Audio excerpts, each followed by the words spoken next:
on CNN to ask for advice, which would fit right into the timeline, in 1993. That call, in fact, took place, and she confirmed it. This is August 11th, 1993.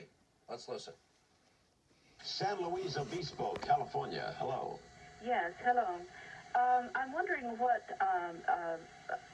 a staffer would do besides go to the press in Washington. My daughter has just left there after working for a prominent senator and could not get through with her problems at all.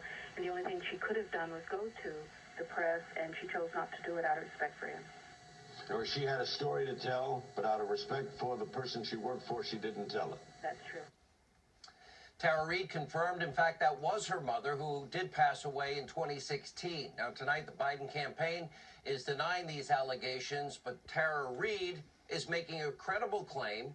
Why aren't they taking it seriously? She is now corroborating witnesses that you can interview. She is corroborating evidence. She filed a police report. Her mother's call is haunting, and it corroborates her timeline. Now, keep in mind now, we just went through a lot of this. Remember Professor Blasey Ford, Christine Blasey Ford, making serious allegations against then Supreme Court nominee Brett Kavanaugh.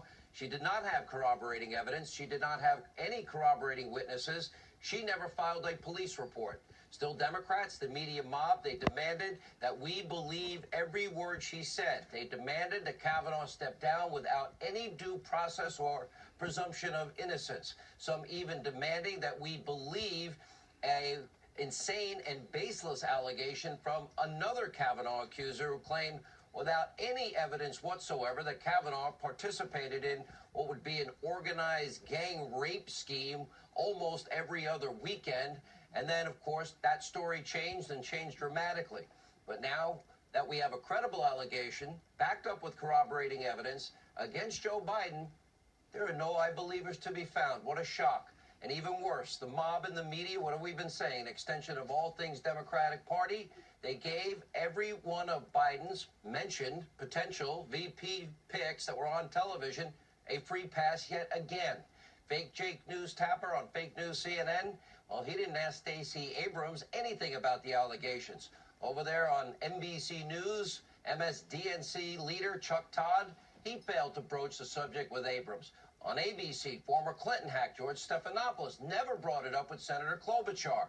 And get this, after Reade's allegations became public on March 25th, Biden appeared on over 10 so-called news programs, was never one time asked about the allegations, asked 81 other questions, but not one about Tara Reade. Now, do you think any Republican or President Trump would ever be given this kind of free pass from the media mob? No. More evidence, they have an agenda.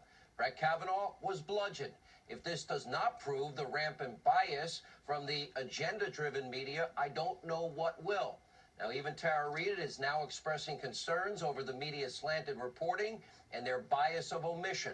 Reade, who is a lifelong Democrat, by the way, voicing frustration at her party's so-called leaders, telling FoxNews.com, quote, some of the silence from some of the candidates, Kamala Harris, Amy Klobuchar, Elizabeth Warren, that at this point, if you continue to silence me, if you continue to engage in protecting a powerful man without giving my case even a closer look, you are complicit in rape.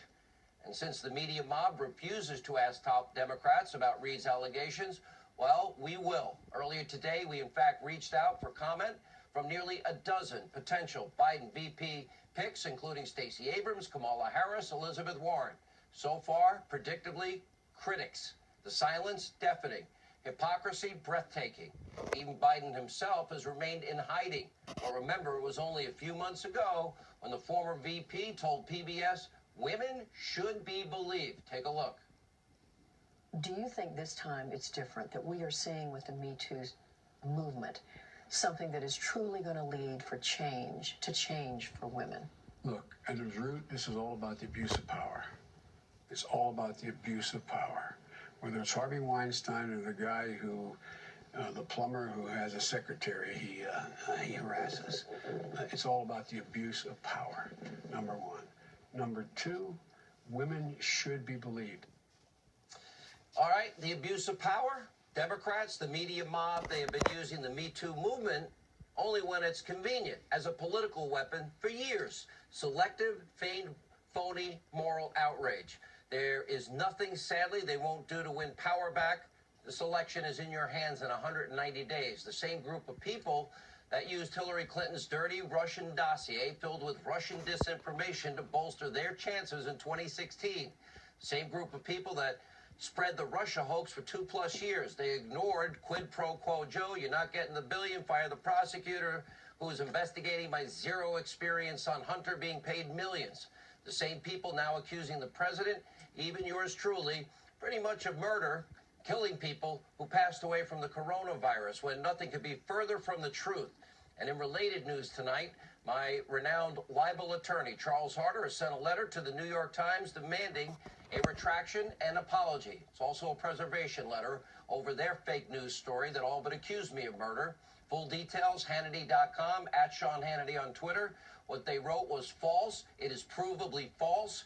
Then rather than do the ethical, honest, journalistic thing, which would be correct, and that's retract and then apologize, what did they do? They secretly stealth edited their mistake. To me, an admission of guilt. And the stealth edition, by the way, rendered their phony headline false. More evidence of wrongdoing. But let's be clear. There is no lie the mob and the media won't tell, no slander they won't spread, no hoax too insane to pass off as actual news. When I said journalism is dead and buried in 2007, I thought I was right. I had no idea how right I was. And tonight the media is nothing more than an extension of the Democratic Party and radical extreme socialism. The DNC, the media mob, they are one people tied at the hip with one goal. Their goal is to beat Donald Trump any way possible in 190 days at all costs. Mark my words, the lying, the smears, the slander, the besmirchment, the politicization of everything will only get worse. Here with more, host of Justice, Judge Jeanine Pirro.